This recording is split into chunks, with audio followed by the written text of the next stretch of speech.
Hey, good morning. Nicholas Klakis with the Klakis Law Firm.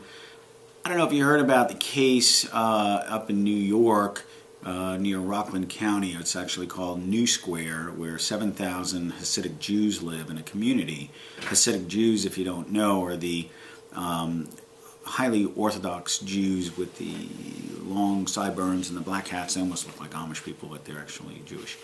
There was an 18-year-old Shaul Spitzer, I think his name was, and he got mad at another kid, Aaron Rottenberg, because Aaron no longer wanted to pray with the same group.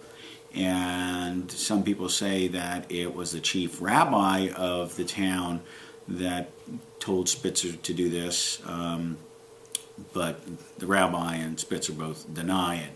But what he did was he created a firebomb, kind of a Molotov cocktail, and threw it at Rottenberg and gave him third-degree burns over half of his body. Interestingly, Spitzer was also burned on his hands and arms when it happened, but not as severely. Rottenberg survived and testified against Spitzer, and he was to go to jail for an extended period of time, up to 40 years actually, but was given a 10-year sentence based on a plea agreement that he entered into prior to trial.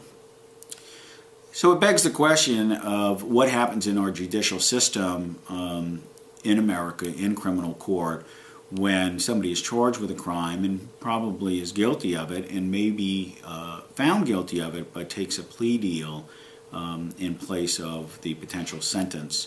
It happens every day in criminal court. It happens by plea. It happens by agreement with everybody's consent. It's not anybody's hiding anything or anybody's doing anything wrong. That's how our system works. You can't convict everybody that's arrested of a crime for the crime they're convicted of.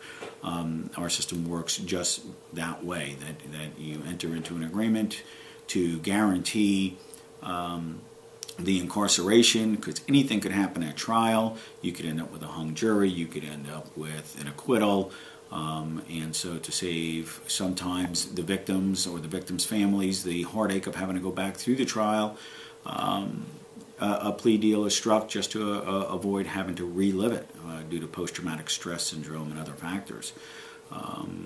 The case in Florida where the little girl was killed, they had all the evidence they needed to convict this guy and give him the death penalty. In exchange, he was given life in prison to avoid the death penalty, and that was okay with the family. Just because they knew he'd be locked up and come out in a pine box, then they felt accomplished. That's how our system works. It's okay, and if you know anybody that needs a lawyer, is convicted or charged with a crime, tell them to call the Klakis Law Firm. See you next time.